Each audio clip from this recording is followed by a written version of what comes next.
This episode is best described as satisfying, which is, as far as I can tell, an all too rare feat for any series finale. I say this because, while the villain gets his due, Mike Prince isn't only destroyed but also humiliated. We did indeed have a classic happy ending. However, the two main characters, Chuck and Axe, both pretend to be happy with their lives, but in actuality, they have only restored their normal lives. Despite Axe's declaration of independence at the beginning of the season, he is now the head of Axe Global. Wendy and Taylor, on the other hand, showed evolution by pursuing new career paths, and Wags even hinted that he wouldn't stay at Axe Global for long, with many of the same finance brothers prepared and eager to carry out his instructions. Meanwhile, Chuck is eager to continue serving as the Southern District of New York's U.S. Attorney and fighting for social, economic, and political justice. This episode was good because it followed the traditional way, where the bad guys take defeat. The season's central theme is to celebrate your friendships because you never know when you'll need those friends to help defeat your enemies. It was proven true during this rare instance of almost everyone cooperating for the greater good after 7 seasons of selfish mercenary behaviors. I presume Billions is arguing that humanity still has hope.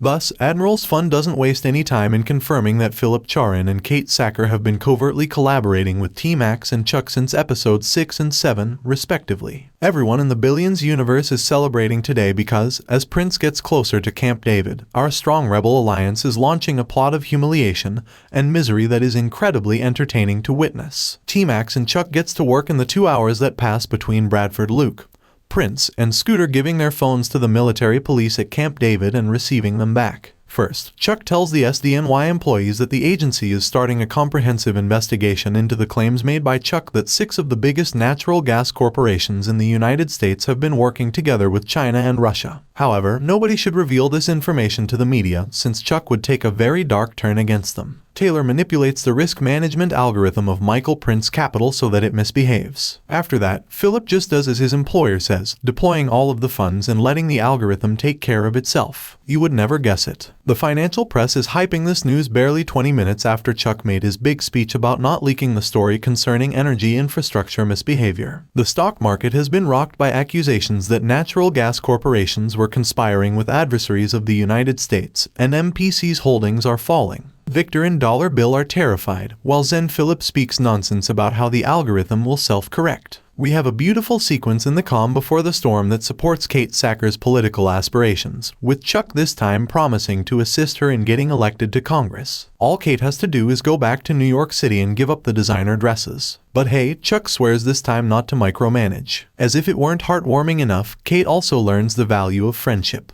Rather than turning Brian Connerty into an enemy, she followed the advice of her former colleague and chose to be friends with him. Connerty received financial assistance from Chuck and Kate's backing to get his legal license reissued 7 years ahead of schedule. There isn't enough time for a lengthy throwback Billions reunion though, as there is still some unresolved sabotage. When Prince and co. receive their phones back, that's when everything goes south. MPC's portfolio holdings are completely liquidated. Prince has been locked out of his own account, so this is definitely not a hack. It's time to leave the president alone and return to New York. We witness additional heartfelt farewells as the tension rises between Chuck and Dave Mahar, who is also involved in the Mike Prince takedown. The Attorney General of New York State was instrumental in preventing the SEC from permitting Prince or Scooter to halt any of the transactions executed by MPC on that particular day. However, there isn't a scene that could be more enjoyable than watching Prince get brutally destroyed, humiliated, and embarrassed in front of an open-plan office. In addition to Axe, Taylor, Kate, Wags, and the whole MPC team,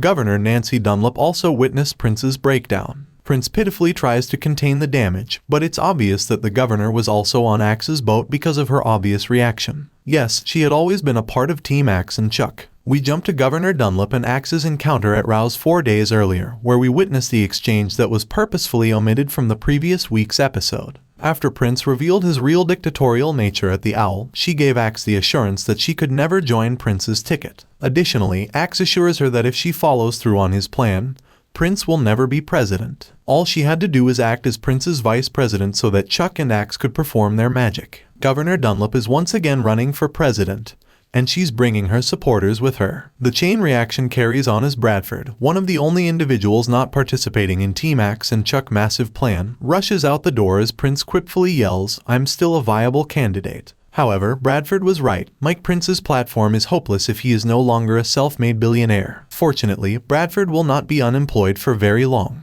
Wendy informed Governor Dunlop about Bradford's political skills, since the theme of this episode is that it's better to have friends than enemies. However, Prince's nightmare keeps getting worse. When Axe flips on the TV, he sees Chuck speaking at a press conference regarding the natural gas industry collusion probe. As it turns out, there was no collusion at all, just a vicious rumor. Case closed. This implies that any position that MPC sells off will appreciate massively. Subsequently, Scooter, Prince's longtime right-hand man, deepens the cut by saying that Prince will have to re-establish his wealth on his own. Even though Philip betrayed Prince, Scooter will always be a member of his family. He drained Prince's bank account while safeguarding his uncle's account. Scooter was very happy to hear that he was spared. Chuck stops over at his father's Fifth Avenue apartment in the midst of the chaos, since of course, Senior had a hand in his son's biggest game. It turns out that the stories about the natural gas corporations were leaked to the media by dear old dad. When Charles Rhodes tells his son, "You did great," his voice quivering on the word great, my heart soared with joy because those are the words Chuck and the viewers of Billions had been waiting to hear for 7 seasons. Even though it took 50 years, Senior is finally proud of his son. Chuck's bad posture was pointed out by Senior, and the hug that followed was the icing on the cake for an amazing TV moment. Axe gives his opponent a comforting gift as the miserable Prince, back at the wreckage of the former MPC, prepares to leave the $100 million that the Prince had placed in multiple black-owned banks at Killer Mike's request, reminding Prince that he had done the same exact thing to him 2 seasons earlier. With this surprise cash, Prince, being the narcissist that he is, only dreams of a fresh start.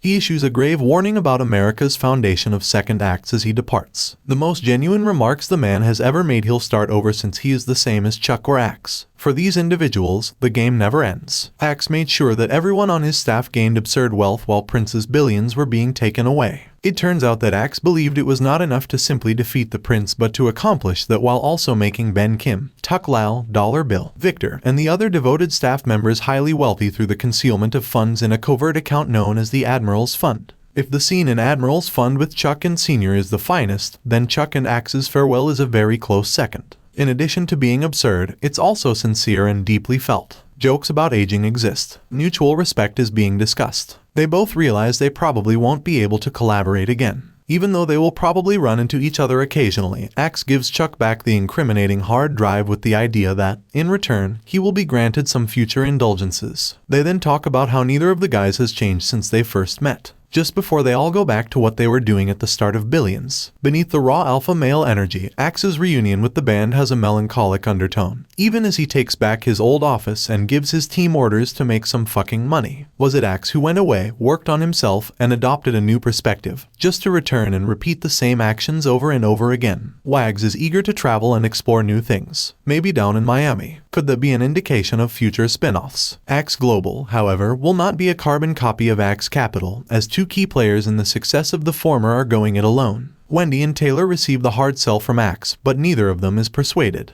The fact that Axe lets Wendy and Taylor leave with grace is simply consoling. He goes so far as to offer Taylor the former Axe Global office for charity. One final present is waiting for her when she gets to the left location, a sign that reads the Taylor Mason Foundation and features the recognizable TM logo. Wendy is staying on as CEO of Mental because she views it as a challenge that she would never have at Axe Global. Axe genuinely desired for her to return and perform the exact same duties that she has performed for more than 20 years. Nonetheless, something between Axe and Wendy is at least possible. Something healthy, something unrelated to the workplace. After 7 seasons, Billions finally learned that work doesn't have to take up all of your time. Nothing could capture that feeling more vividly than our previous glimpse of Chuck and Wendy. At last, both of them feel content with their lives. As a result, they are able to have a family meal at a nearby hibachi restaurant, where Chef Brian Cannerty is serving up service with a smile during what we can only hope is his final shift. Billions, thank you for the most amazing ride. You'll be missed. Don't forget to subscribe to our channel for more updates and exciting reviews.